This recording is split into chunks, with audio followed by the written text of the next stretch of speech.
Bonjour et bienvenue. Vous savez, ce sentiment parfois que les mots ne suffisent pas pour décrire un rêve très fort ou ce qu'on ressent face à un ciel plein d'étoiles. Parfois, l'expérience, elle semble juste déborder du langage. Ah oui, tout à fait. C'est un sentiment très humain, je crois. On touche là aux limites de notre outil principal pour penser et communiquer. Exactement. Et c'est pile au cœur de notre discussion aujourd'hui. On va explorer une idée assez stimulante de Laurent Chambert, tirée d'une discussion récente, de 2024. Il pose une question assez audacieuse, je trouve. Et si l'humanité était sur le point de dépasser le langage ? C'est vrai que ça peut surprendre. Le langage, c'est la base de tout, non ? Notre pensée, la société.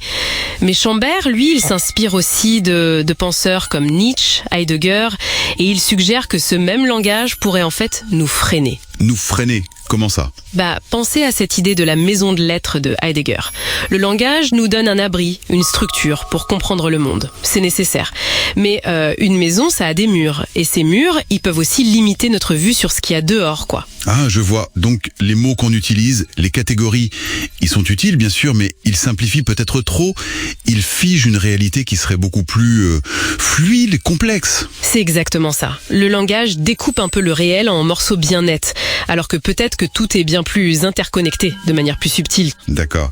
Alors, si le langage a ses limites et qu'on envisage d'aller au-delà, qu'est-ce qu'il pourrait y avoir après ? On pense tout de suite à la technologie, les interfaces cerveau-machine, l'IA. Oui, Chambert en parle, bien sûr, mais avec prudence. Il dit que ces outils, ils pourraient changer la façon dont l'info circule, la vitesse, etc. Mais est-ce qu'ils résolvent le problème de fond ? Les limites de nos concepts eux-mêmes ?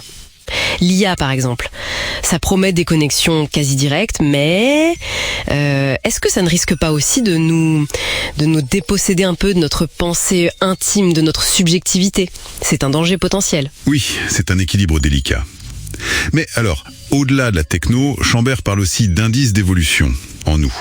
Il mentionne cette idée d'affiliation. Exactement, l'affiliation.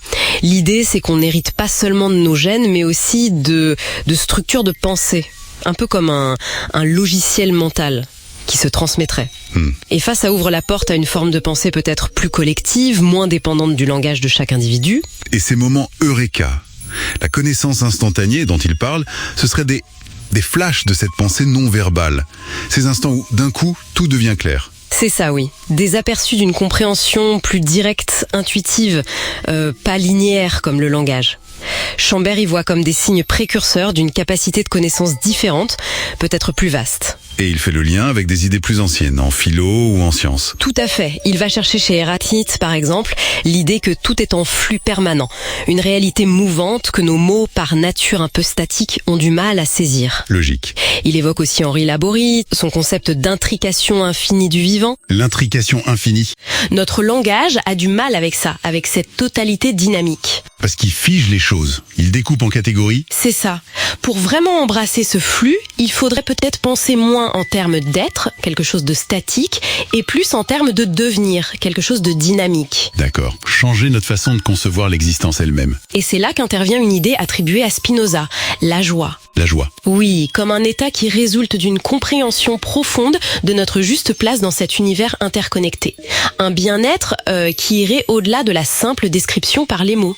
Une compréhension plus ressentie peut-être. Quelque chose comme ça, oui. Potentiellement atteignable au-delà du langage. Bon, alors si on suit cette logique, dépasser les limites du langage, ça pourrait débloquer quelque chose de fondamental en nous. C'est le potentiel qui est évoqué. Une humanité peut-être plus connectée à elle-même, aux autres, à la nature. Plus créative. Plus empathique. C'est l'espoir, oui, une transformation qui pourrait répondre à certains de nos défis. Donc ce dépassement du langage, ce ne serait pas juste une spéculation philosophique, mais une sorte d'adaptation, une évolution de notre cognition pour faire face à un monde qui devient de plus en plus complexe. C'est vraiment la thèse centrale, oui.